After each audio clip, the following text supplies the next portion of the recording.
What do you think fair expectations are for Trey Lance this weekend? Grant, I'm hyped, first and foremost. I mean, beautiful weekend for all Bay Area sports. Going up against the Dodgers for the Giants, going to be an electric weekend there. And then the San Francisco 49ers starting the new rookie quarterback, Trey Lance. Almost as exciting as that backdrop that you have there with the 49ers providing you with $1 billion set to work with there. It's spectacular. Thank you, Jed. Thank you very much, Jed. Spectacular. Yeah. So what are my expectations for Lance? I think that first and foremost, what needs to happen is he has to hold on to that ball the way in which he did in college. It's an absolute necessity for him to be able to play a clean game here. The Cardinals are absolutely great in forcing turnovers. The 49ers to this point are terrible in forcing turnovers and therefore can't commit those themselves. I expect to see a heavy run package from Trey Lance, but I'm most excited to hear what you're looking forward to.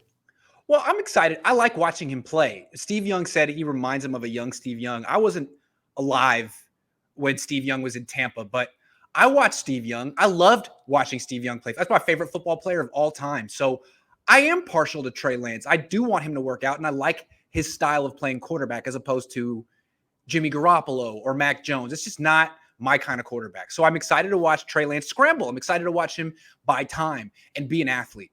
I think we all expect him to be a better quarterback this week than last week because he gets the full week preparing with the first team, but I don't know how much better you can really expect. I mean, they didn't really develop him this offseason, and they really started developing him this week. Like, they canceled minicamp, Rob.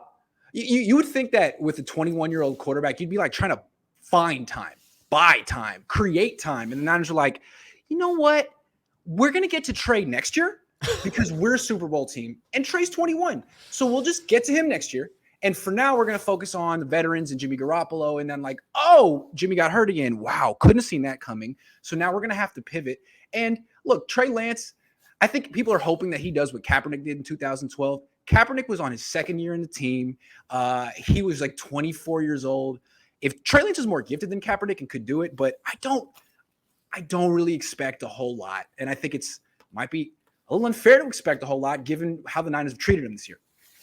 That is a very true statement. And this game will be a predictor, not a predictor, but it will basically tell us whose fault this is from the front office, whether you have Shanahan or Lynch. Because in Shanahan's case, he obviously wanted to move on from Jimmy G, right? The messaging this entire time was Jimmy gets hurt, right? We all know that he also wanted to get past the limitations of Jimmy as well. Gets hurt, yeah. But that was the reason for bringing Trey in. So Jimmy gets hurt.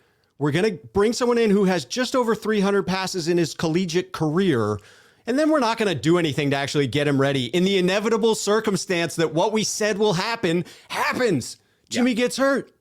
So that would certainly be on Kyle. And then you have to look at what's the potential of this kid? Is he a gamer from the outset? And that will judge how we look at John Lynch after this game. If he comes out and it looks like, well, the game plan was set for him to be successful, but really it was the off-schedule stuff. It was Trey rolling out and throwing these dimes, using his legs to really move the ball. Again, I think you have to point back to John Lynch for having the courage to pull the trigger on Trey Lance at number 3 to begin with. Okay, so I think it's reasonable to expect Trey Lance to play well, protect the football, make a few plays.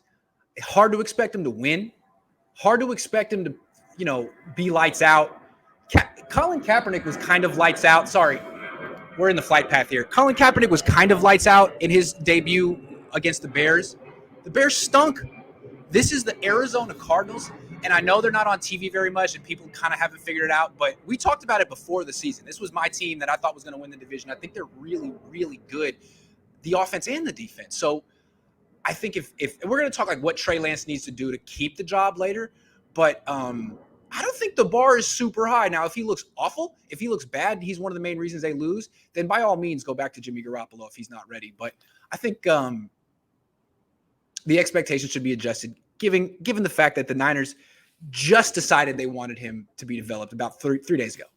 Yeah, if you go into this game expecting Trey to be lights out and expecting Trey to win, you better You'd be upset. expect to be disappointed. And you might I think a lot of people, a lot of the Jimmy Garoppolo fans are like, all right, well, let's see what Trey's got. And if it's anything less than great, they're going to be all over him. And I think it's important to remember that Jimmy and Trey aren't necessarily graded on the same scale. Trey is a rookie. The assumption is that Trey will improve. The reason that people get on Jimmy is that he hasn't improved and he's not a rookie. So I think it's important to remember, because a lot of people, if Trey struggles, are going to say, okay, well, why aren't you harden him like you are on Jimmy G? Well, there's a different context here. Very different context. When you're talking about a veteran versus a rookie, you should have different expectations for those two players and how they're going to come out and what you're going to see from them. Okay, so here's a reasonable expectation for Trey Lance, then we'll move on. He should look better than last week. How about that? That's a very reasonable expectation. If he doesn't, that's cause for concern. If he's not, it's cause for concern. He should look better than last week, although he is going up against a much better defense.